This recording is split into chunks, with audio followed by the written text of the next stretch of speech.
He had a name of the legendary founder of Rome. However, he could not be compared to his glorified predecessor, neither for his exploits as a military leader nor greatness.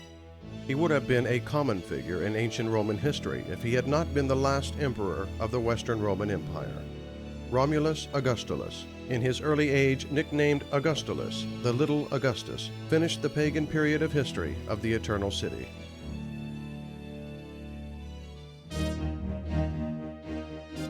Romulus Augustulus was born in 459 into one of the most notable families of Roman province Pannonia.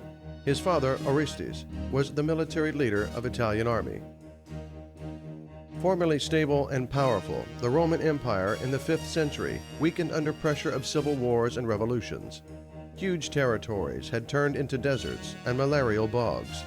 The Roman Forum, the central area of Rome, was covered with dense grass on which pigs grazed. Ravenna became the political center. The impoverished emperors could not pay their mercenaries and were overthrown one by one. When the native land of 6 years old, Romulus Augustulus was invaded by Hunnu tribes. The prudent father of the future emperor went on service to the conquerors, and then he came over to the side of the Roman ruler, Julius Nepos. At a courtyard of the weak-willed emperor, Orestes, who possessed uncommon abilities and experience, worked for 10 years, not only to make up a military career, but also to provide adequate means for his son. In the year 475, the military leader Orestes struck a rebel against Emperor Julius Nepos in Ravenna and enthroned his son Romulus. So, the 16-year-old man became the emperor of the Western Roman Empire, not having made any effort. Romulus was too young for the governor and did not receive an honorable name, August, or glorified by the gods. He was named Augustulus, which means the Little August. Besides, Romulus's rights on the Roman throne were not recognized by Constantinople, the capital of Eastern Roman Empire. Young Romulus Augustulus did not have anything to his advantage except that he was handsome. He hardly had any experience in politics, and his father, the chief commander of the empire, ruled the state on his behalf. Behind the reliable father, who helped him in all matters, the young emperor Romulus Augustulus felt confident.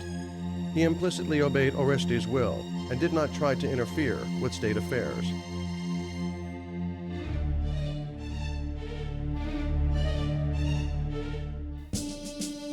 The 16-year-old emperor of the Western Roman Empire, Romulus Augustulus, watched his father and regent's activity without any interest.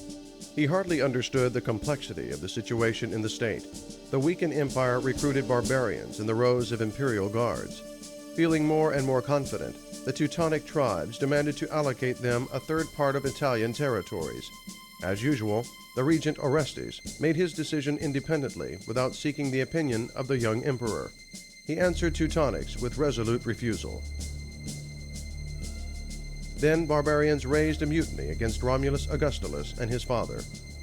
On August 23, 476, the group of Teutonic mercenaries defeated the not numerous armies of the emperor in the Battle of Pavia. The commander of Teutonics, Odoacer, was proclaimed the first barbarous king of the Roman Empire. 5 days later, the father of Romulus Augustulus, the regent Orestes, capitulated and was executed. The young emperor Romulus Augustulus, who appeared to be completely helpless after the death of his father, declared the Senate of his renunciation. Thus, his destiny completely depended on the barbarians. The last emperor of the Western Roman Empire, Romulus Augustulus, was deposed in August of 476 in Ravenna. He was on the throne approximately 1 year. The new king Odoacer took away signs of imperial advantage from Romulus Augustulus and sent them to Constantinople. He declared that there should be one emperor on earth as there was one sun in the sky. Though, as the Roman historians asserted, the youth and beauty of Romulus Augustulus touched Odoacer's heart. The governor granted life to the dethroned emperor, presenting him 6,000 solidi, and sent him to his relatives in the south of Italy. The young man settled in the former manor of well-known Roman rich man Lucullus, who became famous for his magnificent feasts. However, the young man appeared to be the hostage of the sophisticated political game his father involved him yet at his childhood. new patron of Romulus, the king Odoacer, renounced of his title and transferred his authority to the Constantinople's emperor Zeno, the head of the Eastern Roman Empire. At first glance, it may look as a restoration of unity of the western and eastern parts of the state. However, Zeno anxiously observed the position of the former emperor Romulus Augustulus. Being afraid of mutiny, Zeno ordered to execute his possible contender. In the year 476, Romulus Augustulus, who was hardly 17, had been killed.